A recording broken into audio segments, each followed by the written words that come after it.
City bank কোরভিশন for সাকসেসে আমরা আলোচনা করছিলাম বাংলাদেশের বিজ্ঞাপন খাত নিয়ে। যেগুলো আপনাকে প্রশ্নটা, আপনি যখন শুরু করেছেন পেশা হিসেবে তখন কোনো প্রশিক্ষণ বা কোনো ইনস্টিটিউশন কিছু? আমি যখন বিজ্ঞাপনের রাজ্যে এসেছি আমার একটা সোশ্যোলজির ডিগ্রি ছাড়া কিছু ছিল না। আমি মনে করি সমাজবিজ্ঞান আমাকে মানুষকে বুঝতে ভীষণভাবেই। মানে আপনার ভিশনটা কি ছিল, মানে তখন আপনার কি, মানে আমি কোনো ভিশন, আমার 22 বছর বয়স তো তখন। কিন্তু আপনারা খুব সাহসী ছিলেন, তাই না? তাহলে পরে আপনি অ্যাডভার্টাইজিং এরকম একটা পেশা, এরকম একটা পেশা নির্বাচন করা যথেষ্ট সাহসের দরকার। তো কিসের নির্বাচন, হেঁটে গেলাম চাকরি পেয়ে গেলাম, এই ধরনের ব্যাপার হয়েছিল। ব্যাপারটা হচ্ছে খুব বেশি চালাক চতুর বাঙালি তো ছিল না তখন, তাই না? একটা ইউনিভার্সিটি ডিগ্রি ছিল। সো বাট দেন সাবসিকুয়েন্টলি যখন এর ভেতরে গভীরে প্রবেশ করলাম তখন দেখলাম যে আমার যে এডুকেশনাল ব্যাকগ্রাউন্ডটা, সমাজবিজ্ঞানটা কি, মানুষ সমাজবদ্ধ যূথবদ্ধ মানুষকে বোঝার একটা বিজ্ঞান। এই বিজ্ঞানটি আমাকে শিখিয়েছে মানুষকে কিভাবে দেখতে হবে। যখন আমি মানুষকে দেখি অনুবীক্ষণের মাধ্যমে তখন আমি মার্কেটিং স্ট্র্যাটেজিগুলো বুঝতে পারি যে একে যদি আমার একটি পণ্য ব্যাপার বলতে হয় বা আমার একটি সার্ভিসের ব্যাপারে বলতে হয় আমি কিভাবে। এখনকার নতুন প্রজন্মের যারা আসছেন, যারা এই ফিল্ডে কাজ করছেন, তাদের আপনার মূল্যায়ন কি তাদের সম্পর্কে? খুব ভালো। We have excellent crop of young people. এখন আমরা অনেক ভালো ছেলে পাচ্ছি।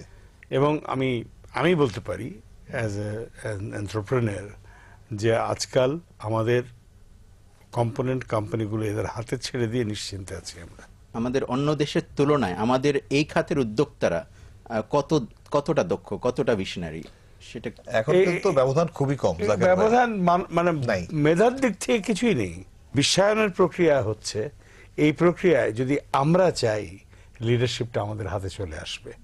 কেননা we are better off than our predecessors, whereas in the West they are worse off than their fathers. বিজ্ঞাপন কি এই লিডারশিপ তৈরি, ভিশনের হওয়া, অনেস্টি, এইসব বিষয়গুলোকে, এথিক্স প্রমোট করার ব্যাপারে রোল প্লে করতে পারে? অবশ্যই পারে। বিজ্ঞাপনই তো করবে এগুলো। ধরেন আপনি একটা এমন ক্লেম করে বসলেন যে এই টুথপেস্ট দিয়ে দাঁত মাজলে পরে দাঁতটা দেখতে কেমন হবে, বুড়ো মানুষের দাঁত গজাবে যদি হয়। হ্যাঁ যদি হয়। বা ধরেন মনিরকে যদি বিজ্ঞাপন করি যে এই তেল মাখলে পরে কালকে তোমার টাকটা ঢেকে যাবে, তাহলে আমার একটা অ্যাকাউন্ট ছিল চাইনিজ একটা হার্বাল, যে মাথায় তেল দিলে চুল উঠবে, তা আমি সেই অ্যাকাউন্ট নেই কিন্তু। তারপরে যে স্বপ্নে পাওয়া, তারপরে এই যে অনেক সময় আছে যে অনেক কিছু, যেমন অনেক real estate company without permission তারাই করতেছে, আমরা কিন্তু এগুলা নরমালি করি না। বিভিন্ন কোম্পানি যাদের হয়তো লিগ্যাল স্ট্যাটাস নেই অথচ তারা এই মিডিয়াতে বা বিভিন্নভাবে বিজ্ঞাপনে আসছে, এইসব ক্ষেত্রে কি কোনো নীতিমালা আছে? বা এসব ক্ষেত্রে একটা জিনিস যেটা করতে পারে যে গণমাধ্যম যাদের থ্রুতে যায়, যেমন ধরো যদি আপনি কোনো একটা লিগ্যাল অ্যাডভাইস আপনাকে ছাপতে হয়, সেটা কিন্তু একটা লয়ারের ক্লিয়ারেন্স বা যেমন থাকে, সেরকম যদি আমরা আমাদের সেন্সর লর মধ্যে যদি থাকে যে এই ধরনের বিজ্ঞাপন করতে গেলে হয়তো ডিআইটির ক্লিয়ারেন্স লাগবে বা কোনো গভর্নমেন্টের অ্যাপ্রুভাল লাগবে। একটা বিষয় আপনার দৃষ্টি আকর্ষণ করি, একটু যদি দেখেন পেছন ফিরে তারা দেখবেন যে মার্কেটিং এবং অ্যাডভার্টাইজিং এটা, এই প্রসেসটা বাংলাদেশে আগেই শুরু হয়েছে, গণমাধ্যম অনেক পরে এসছে। অতএব গণমাধ্যমের এখন দৃষ্টিভঙ্গি হচ্ছে এইরকম, যেমন করে হোক পয়সা পেতে হবে। Strategic planning, strategic management, corporate culture, এটা নিয়ে আপনি কাজ করেন আপনার ক্লায়েন্টদের সাথে, এবং বাংলাদেশের কর্পোরেটগুলোতে এটার প্র্যাকটিসটা কি খুব বেশি? এখন আমার সমস্ত ক্লায়েন্টের ডিমান্ড করে স্ট্র্যাটেজিক প্ল্যানিং। মানে ইভেন বিফোর একটা বিজ্ঞাপন লেখার আগে কি বিজ্ঞাপনের প্রথম দাগটা দেওয়ার আগে একটা সেলিং স্ট্র্যাটেজি প্রথম আসে, গোটা স্ট্র্যাটেজিটাকে নিয়ে স্ট্র্যাটেজিক প্ল্যানার আছে, তারা ভাবে। আমাদের এখানে আছে গোটা 5-6। আমি আপনাকে বলি এটা খুব সুন্দর। প্রথমে আমরা একটা সেলিং স্ট্র্যাটেজি, এবং এটা করার জন্য একটা ধাপ 15-20 ধাপ পার হয়ে আসতে হয়।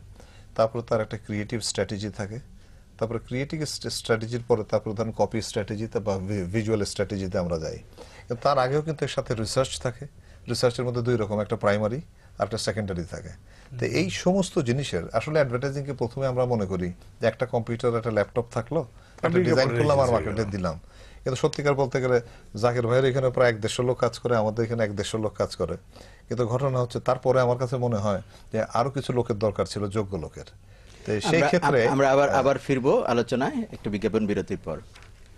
দর্শক, ফিরছি খুব শিগগিরই City Bank core vision for সাকসেসে, আমাদের সাথেই থাকুন।